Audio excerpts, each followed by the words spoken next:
Hello everyone, my name's Fran. I have been struggling with mental health issues ever since I was a teenager, and I have been working through those issues with a psychotherapist for about 4 years now.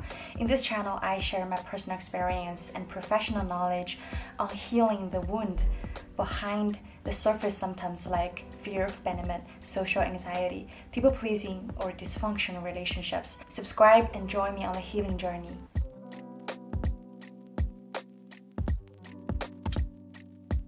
I'm sure it's not uncommon that we see on social media or everyday life that teenage girls or teenage boys, they seem to have the brightest future, or housewives who sacrifice themselves for their family, or even celebrities who seem to have all the glow, all the attention, and all the resources in the world, but they get trapped in toxic relationships where they get mentally or physically abused. We feel heartbroken for them, but at the same time we're confused and angry about, well, why don't you just leave? Why can't you just fight back? But they seem to have this hope, the illusion that the aggressor can somehow change.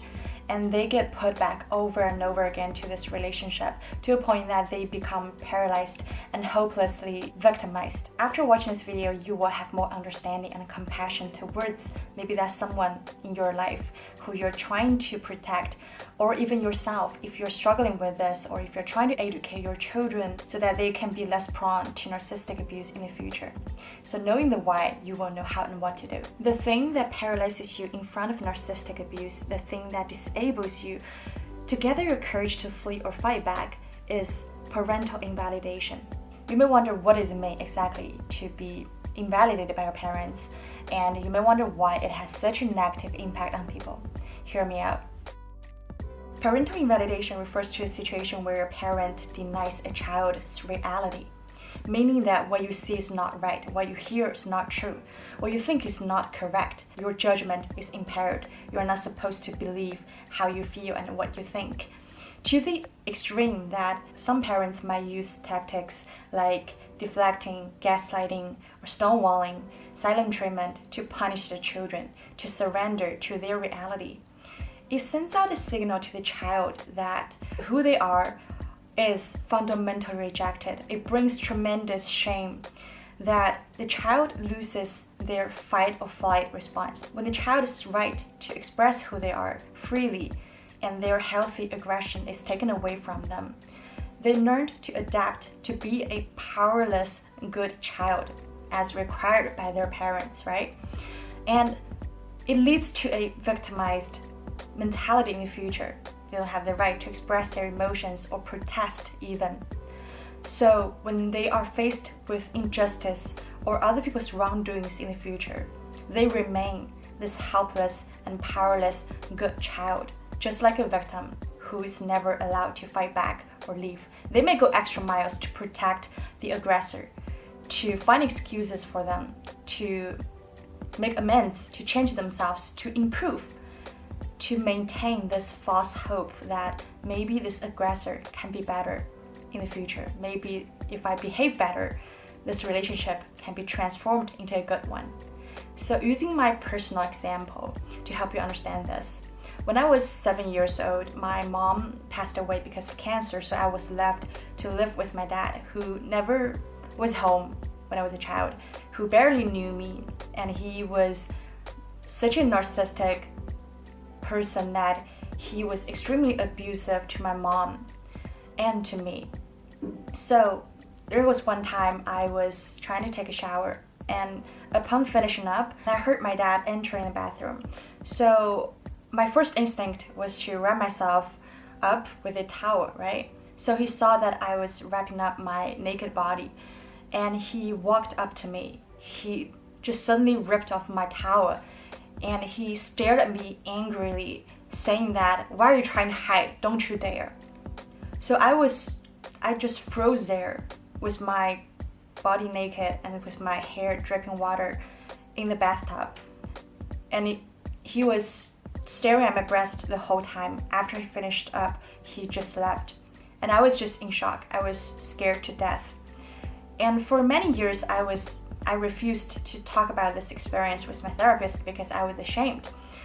First, I was ashamed that I thought maybe I did something wrong to give him the sign or signal that he could look at me nakedly. And what's worse is that I felt embarrassed and ashamed of myself for even trying to hide myself from him.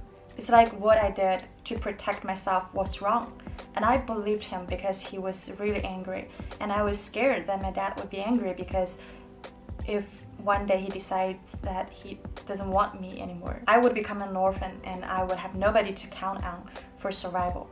His shaming and invalidation had such a negative impact on me. It creates a pattern of me getting repeatedly attracted to people who are distant and cold to me, who are emotionally unavailable to me, and who can be abusive.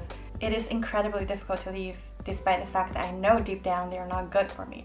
So for the past almost 20 years, whenever someone invalidates me or disapproves of me, my first thought and instinct was to blame myself, doubt myself, quickly abandon my thoughts or opinions or my reasons and my stand.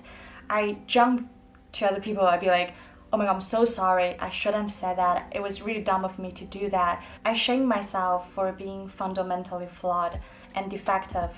I felt like there's something wrong with me constantly. So I would please people. I would go extra miles to protect people, to find excuses for people who bail on me, who take advantage of me, who lie to me, who do hurtful things to me. Because I don't believe my stand is valid, because I don't wanna, I refuse to admit that I was actually angry. My rights were actually violated.